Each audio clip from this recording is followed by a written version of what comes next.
गुरु प्यारी साध संगत जी, बड़े प्यार से कहिए धन निरंकार जी। साध संगत जी, आज के टॉपिक का नाम है प्रार्थना भय से निर्भय। साध संगत जी, मानव जीवन इतना अनिश्चित है कि हर पल मानव किसी न किसी भय में जीता है। कभी किसी लक्ष्य को पाने के लिए वह जान तक की बाजी लगाकर भी इस भय में रहता है कि पता नहीं उसे मंजिल प्राप्त होगी कि नहीं। यदि भाग्य से मंजिल प्राप्त कर भी लें तो इस मंजिल से गिरने का भय हृदय के किसी कोने में बैठा रहता है, जिस कारण मानव चिंता मुक्त नहीं हो पाता। कभी लक्ष्य को पाने का भय और कभी लक्ष्य पाकर खो देने का भय सदैव मन में बना रहता है।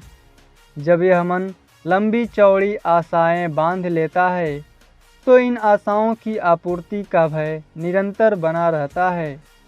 यह भय तब तक बना रहता है जब तक एक आशा पूर्ण होकर किसी नई आशा को जन्म नहीं देती। इस प्रकार न ही आशाएं खत्म होती हैं और न ही भय। सत्संगत जी, जब हालत और वातावरण मानव की इच्छा पूर्ति के बिल्कुल विपरीत हो जाते हैं, अनहोनी घटने लगती है, तब भयभीत और सहमा मानव घबराने लग जाता है। उसको ऐसे महसूस होता है जैसे वह गहरी खाई में गिरता जा रहा हो। ऐसे समय इसमें मायूसी की खाई में से उसे केवल प्रार्थना की ही शक्ति निकाल सकती है। मानव चाहे चांद, सूर्य और अनेक ग्रहों की सैर कर आए, सागर की तह के मोती चुनकर बड़ा गौरव महसूस करे, आवाज़ और हवा को किसी उपकरण के द्वारा पकड़ने का यत्न कर ले, धरती का सीना चीरकर खनिज पदार्थों को खोज कर प्रयोग में ले आए, अग्नि और पानी की शक्ति को नियंत्रण में करके कुछ नई शक्ति पैदा कर ले, परंतु सच तो यह है कि मानव जानता है कि उसकी यह प्राप्तियां आटे में नमक के बराबर भी नहीं। सत्संगत जी, अपरिचित संसार परिचित संसार से कहीं बड़ा है। यह भी आवश्यक नहीं कि जो कुछ उसने प्राप्त किया है या खोजा है वह सदैव ऐसा ही रहेगा। खोजियों के मन में भी एक भय बना रहता है कि क्या पता कल को कोई अन्य खोजी कोई बहुत बड़ी खोज कर ले, उनकी खोज को झूठा या तुच्छ साबित कर दे। जैसे भिन्न भिन्न समय पर धरती और ग्रहों के बारे में भिन्न भिन्न अनुमान और खोजें होती रही हैं। इन बड़ी बड़ी खोजों की बात यदि न भी करें तो भी हमारी रोज़मर्रा की ज़िंदगी में भय का एक बहुत बड़ा स्थान है। पहले तो यह भय बना रहता है कि पता नहीं यह कामयाबी प्राप्त होगी कि नहीं। फिर यह भय कि इस सफलता से सुख आनंद भी मिलेगा या नहीं। एक बच्चे के जीवन को ही ले लें। सुबह उठते ही कान में आवाज़ पड़ती है, बेटा जल्दी उठो, यदि देर हो गई तो स्कूल की बस निकल जाएगी। आंखें मलता हुआ जैसे तैसे तैयार होकर बच्चा तब तक भय में ही श्वास लेता है जब तक कि वह स्कूल की बस में बैठ नहीं जाता। भय से मुक्त तो वह अब भी नहीं हो सका। यह तो परछाई की तरह उसके साथ साथ रहा। कक्षा में बलवान और शरारती विद्यार्थियों के हंसी मजाक का डर, काम गलत होने पर अध्यापक की डांट का डर, कहीं ऊंचा बोल गया तो उसे अनुशासनहीनता के कारण सज़ा मिलने का डर, घर आकर स्कूल का कार्य न कर पाने के कारण माँ बाप की झिड़क व फटकार का डर। सही बात तो यही है कि उसका एक भय खत्म होते ही दूसरा भय आरंभ हो जाता है। मानव जीवन का श्वास श्वास संदेह और भय में व्यतीत होता है। यदि धन नहीं तो धन कमाने की चिंता, और यदि धन कमाने का कोई साधन बन गया तो उसको संभालने की चिंता, अर्थात किसी चीज़ की प्राप्ति और उसे खोने का भय सदैव बना रहता है। देखा जाए तो जो जीवन हमको मिला है उस पर भी तो उसका पूरा अधिकार नहीं। सबसे पहले तो अपने शरीर पर उसका कोई नियंत्रण नहीं। उसको जो शारीरिक रंग रूप आकार मिला उसकी मर्जी से नहीं मिला। इस रंग रूप आकार में भी सदैव तब्दीली होती रहती है। उसके मन में भय सदा बना रहता है कि जो आज सौंदर्य और तंदुरुस्ती मिल रही है कहीं कल को खो न जाए। एक झटका बीमारी का लगते ही शारीरिक निर्बलता एवं कमजोरी मायूसी को जन्म देने लग पड़ती है। यदि बीमारी कहीं हृदय रोग जैसी हुई तो यह चिंता और भी सताने लगती है। इंसान न शारीरिक शक्ति का मान कर सकता है और न ही मानसिक खुशहाली के सदैव बने रहने का।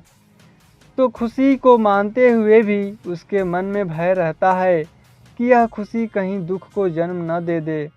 एक विश्व प्रसिद्ध खिलाड़ी जिसके हर कदम पर उसके देशवासियों की आशाएं जुड़ी होती हैं, तालियां बजती हैं, नारे लगते हैं, जिसे देश और टीम का गौरव माना जाता है। पता नहीं कब पैर फिसलते ही या किसी अन्य शारीरिक तकलीफ के कारण उसे खेल से ही बाहर निकलना पड़ जाए, किसी को कुछ पता नहीं। तो कहने का भाव है कि जिस शरीर के कारण जिंदगी बनी है, इंसान तो इस पर भी अपना नियंत्रण रख सकता है। सत्संगत जी, जीवन का कोई भरोसा नहीं। जो श्वास अंदर गया है, कौन जानता है कि इसने दूसरे श्वास को जगह देनी भी है या नहीं। ये श्वास कितने हैं कुछ पता नहीं। बचपन जवानी में जाना है कि नहीं, जवानी ने बुजुर्गों के तजुर्बों को इकट्ठा करना है कि नहीं, इंसान को संकेत मात्र भी नहीं पता। ऐसी अस्थिरता में जो रहे, मानव के पास प्रार्थना के बिना और कोई जीने का सहारा नहीं। इसीलिए हर भय से उसे परमात्मा की ओर मोड़ता है। भयभीत हुआ मानव अपने निरंकार प्रभु को, जो सब कुछ करने वाला है, इसे पुकारता है ताकि उसका जीवन ठीक ठाक व्यतीत हो जाए। सत्संगत जी, केवल शारीरिक भय ही नहीं बल्कि मानसिक परेशानियां, चिंताएं, संदेह और अविश्वास मानव के जीवन को और भी अधिक नीरस बना देता है। अपने हितों के लिए मानव का वैरी बन जाता है। संकीर्णता की भावना ने उसे इतना सीमित कर दिया है कि वह अपने आप या अधिक से अधिक अपने परिवार के आगे कुछ सोचता ही नहीं। इसकी दोस्ती भी तब तक कायम रहती है जब तक इसके स्वार्थ की पूर्ति रहे। दुश्मनी को दोस्ती और दोस्ती को दुश्मनी में बदलते देर नहीं लगती। यदि ऐसा करने से कोई स्वार्थ पूरा होता दिखाई दे, जीवन में कदम कदम पर ऐसी दोस्ती और दुश्मनी के कई उदाहरण मिल जाते हैं।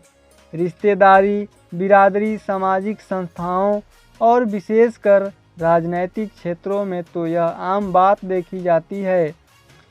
इन मानसिक परेशानियों का बड़ा कारण मानव का मानव से उठ चुका विश्वास है।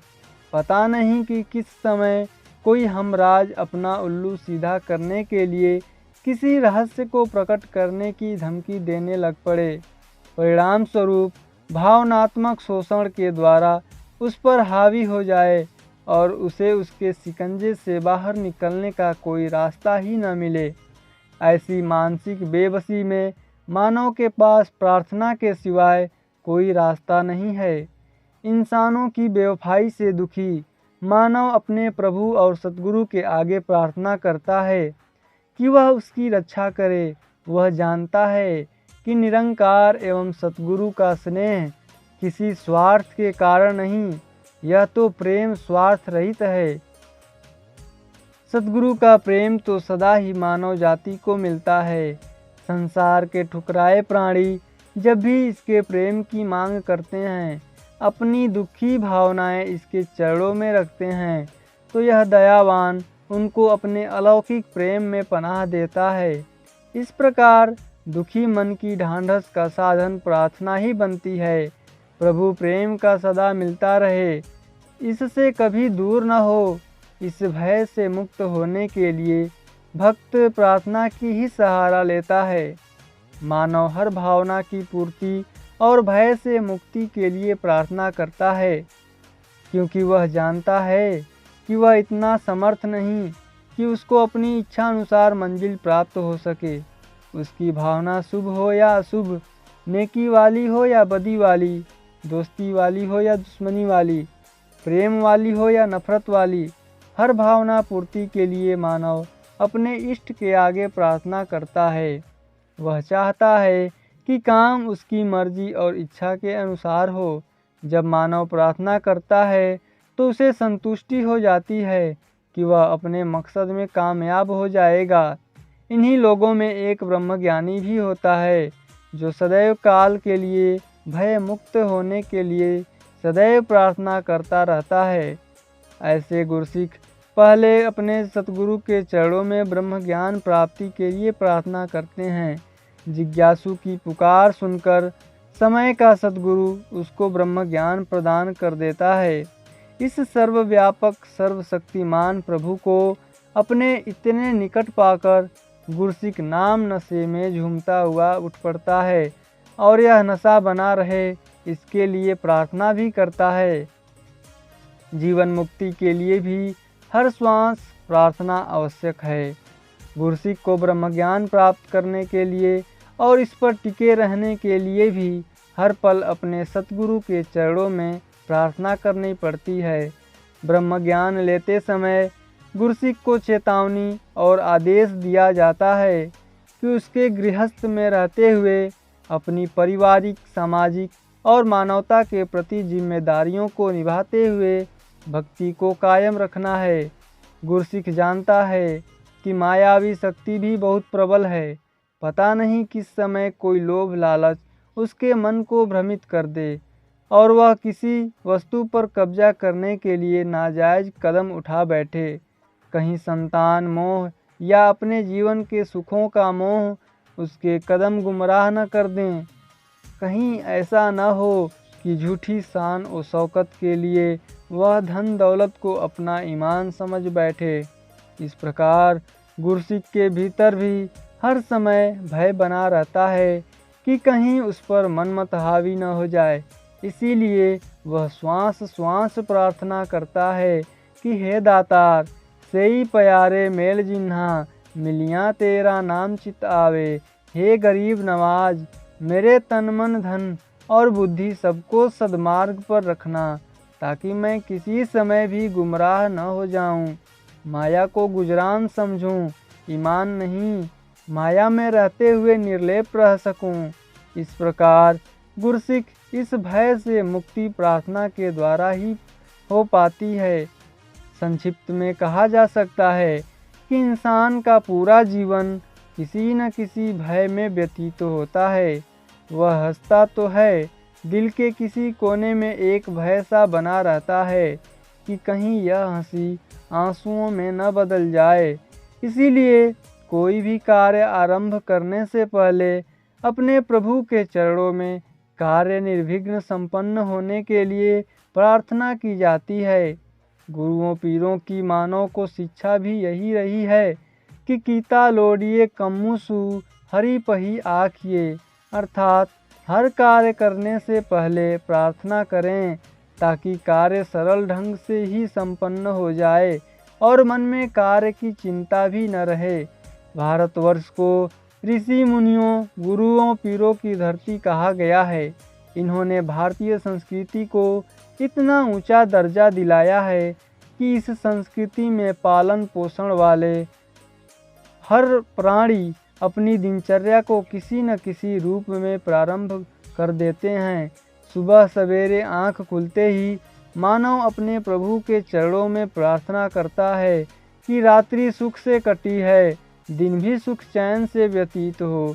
घर से बाहर निकलने से पहले प्रार्थना की कि जो कार्य करने जा रहे हैं उसमें सफलता प्राप्त हो। रात को सोने से पहले प्रार्थना करें कि रात चैन से कटे। कोई शादी विवाह हो तो हर रीति को आरंभ करने से पहले दुकान का मुहूर्त शुभ आरंभ हो या गृह प्रवेश, प्रार्थना से ही कार्य आरंभ किया जाता है। प्रार्थना भारतीय संस्कृति में तो इस कदर छाई हुई है जैसे मानव शरीर में रीढ़ की हड्डी। जीवन के हर पग पर प्रार्थना का सहारा लेना भारतीय संस्कृति का अंग बन गया है। यहाँ तक कि मृतक देह को अंतिम विदाई देते समय भी उससे पहले प्रार्थना की जाती है कि परिवार के शेष सदस्य आरोग्य रहें और दीर्घ आयु तक जिएं और उनको प्रभु की रजा में रहने की शक्ति मिले। केवल भारत में ही नहीं, मानव कहीं भी रहता हो, अपने मन के भय को दूर करने के लिए वह इस असीम शक्ति के आगे प्रार्थना करता है। उसकी प्रार्थना का ढंग भिन्न हो सकता है। उसका इष्ट, जिसे वह शाश्वत सत्य का प्रतिबिंब मानता है, वह भिन्न हो सकता है, परंतु उसके मन में यही धारणा होती है कि प्रार्थना से उसके कार्य सफल होंगे, उसके जीवन में सुख शांति मिलेंगे। अपने सुखों के बने रहने के लिए और भविष्य को सुखमय बनाने के लिए मानव किसी न किसी रूप में प्रार्थना ही करता है। प्रत्येक भय से मुक्त होने के लिए इसे निर्भय प्रभु से ओट सहारा, बल और शक्ति की आवश्यकता होती है, जो यह प्रार्थना के द्वारा ही प्राप्त कर सकते हैं और अपने जीवन को व्यतीत कर सकते हैं।